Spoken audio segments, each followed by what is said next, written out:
নমস্কাৰ গ্ৰহণ কৰিব। আজি আমি এই ভিডিঅ'টোত আলোচনা কৰিব ওলাইছোঁ ৰাশি চক্ৰৰ প্ৰথম ৰাশি মেঘ ৰাশিৰ ব্যক্তিৰ ব্যক্তিত্ব সম্পৰ্কত কিছু কথা।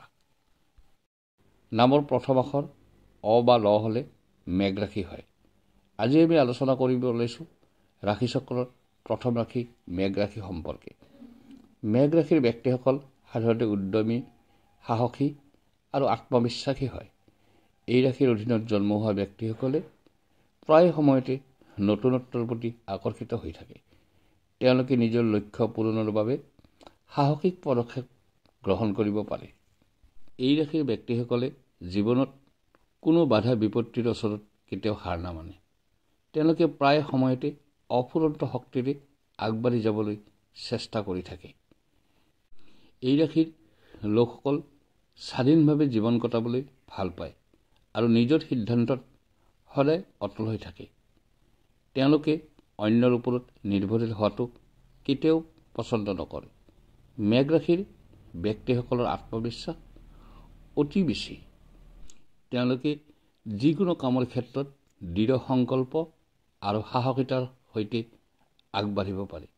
মেঘ ৰাশিৰ লোকসকলে যিকোনো কামৰ ক্ষেত্ৰত অতি সহজে কাম সমাধা হোৱাটো বিচাৰে।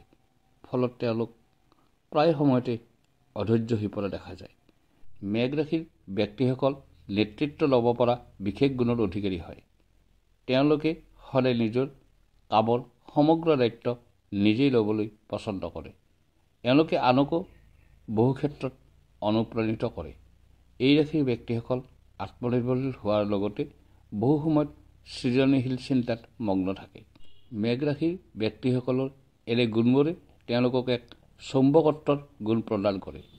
ফলত তেওঁলোক জীৱনত সফল হোৱাৰ লগতে জনপ্ৰিয় হৈ উঠে। ভিডিঅ'টো কেনে পালে জনাবচোন।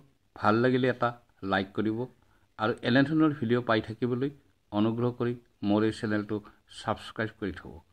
ইয়াৰ পিছত আমি জনাম বৃষ ৰাশি সম্পৰ্কে। চাবলৈ নাপাহৰিব দেই। ধন্যবাদ।